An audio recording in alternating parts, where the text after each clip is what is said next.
การแข่งขันซึ่งทางนครเมืองจันทร์คว้า2 เหรียญคำสำหรับกีฬายิงปืนสั้นแกบกลาง15 เมตรประเภทเดียวและเป็นทีมในงานมหกรรมกีฬาแห่งชาติครั้งที่ 12 นครเมืองจันทร์เป็นเจ้าภาพ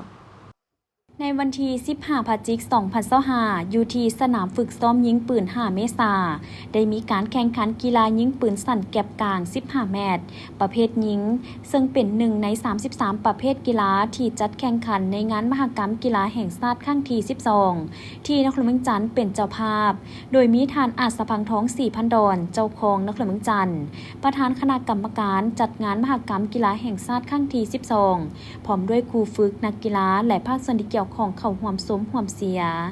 การแข่งขันครั้งนี้ประกอบมีการยิงปืนประเภทเดียวและเป็นทีมในนั้นมี4ภาคส่วนเข้าร่วมแข่งขันคือกระทรวงป้องกันความสงบกระทรวงป้องกันประเทศนครเมืองจันทร์และแขวงขมวน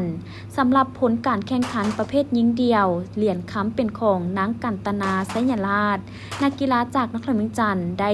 292คะแนนเหรียญเงินแมนนางหงคำไสยราชจากกระทรวงป้องกันประเทศได้คะแนน289คะแนนและเหรียญทองแมนนางพุทธสวรรค์คำมณีวงศ์จากนครเมืองจันทร์ได้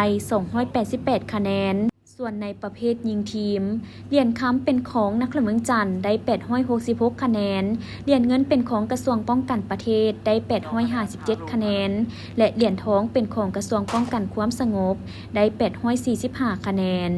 นอกจากการแข่งขันกีฬายิงปืนสั้นแก็บกลาง15 เมตรยังมีการแข่งขันปืนสั้นแก็บกลาง25 เมตรปืนยาวทานอน60 ลูกปืนสั้นยิงไว25 เมตรและยิงปืนประเภทอื่นๆตื่มอีก